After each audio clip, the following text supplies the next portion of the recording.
Justice is the truth in action.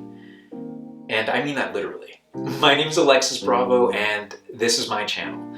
I use this platform to talk about things that I find interesting in hopes that you may find them interesting too.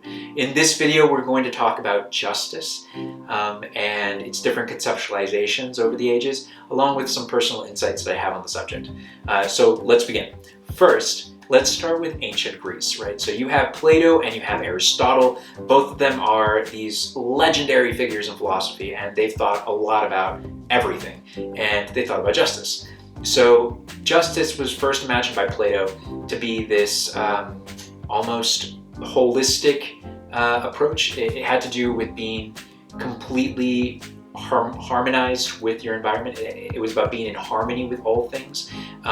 But he talked about this mostly from a societal perspective, right? So it was about how all the different components of your soul were in their right places, and you were in your right place in society. You knew your role, you were specialized, you worked in that role or in that office, and you produced, right? And so you got along with everyone because you knew who you were.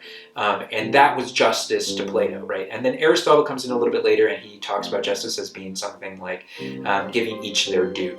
And giving each their due is really, it's a way that we think about justice now. Of course, it's specifically distributive justice, but it's a common understanding of justice itself, right? It's about getting your just deserts. It's about everyone being given exactly what it is that they've worked for or whatnot. And that still holds true in reality. That is what justice is.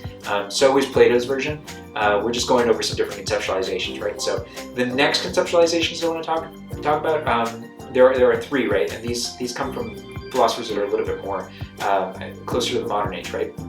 So we have John Rawls, and John Rawls conceives of justice as this process of agreeing, right? It's a social agreement. It's an agreement between people, and he believed that justice could only be completed, it could only be done if there was this veil of ignorance, if we knew nothing about the other person except their reasoning capacity and what they reasoned about, and were able to form some kind of agreement based on those reasons. That would be justice. That for him was justice. Anything that was outside of that, if we based our decision on something that was external to reason, he thought was unjust, right? So then you have someone like John Stuart Mill, and John Stuart Mill talked about utilitarianism and whatnot.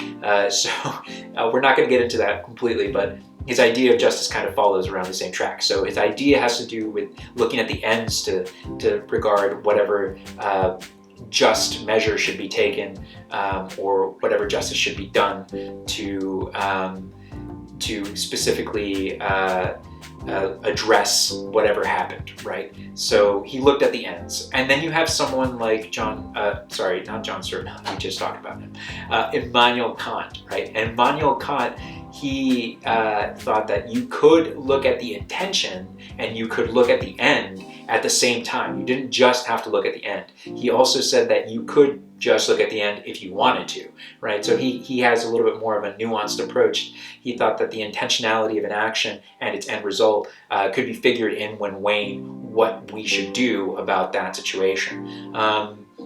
And those are kind of the main philosophers that I want to touch base on. So now what I would like to talk about are the main types of justice, right? So there are four main types of justice. The first is distributive, right? It's about who gets what. And this is a big issue for like modern times, because we still, for whatever reason, haven't cracked the code on resources, right? So it's like we have all of the resources we need to give to everyone in the world, but we don't give them, right? And so what gives, right? Why is it that some people in really disadvantaged situations, like those facing extreme cyclical poverty or those facing hunger, don't receive the resources they need to be well, to thrive in their community or on this planet, which we're able to do if we had the things that we needed? Why is it that this happens, right? That's kind of a question for distributive justice, because we're addressing the very basic needs of someone and whether or not they deserve their needs to be met. And then we look at something else like another type of justice, right? Which is for example, procedural justice, and that entails how we get from point A to point B, how we get to point A to point B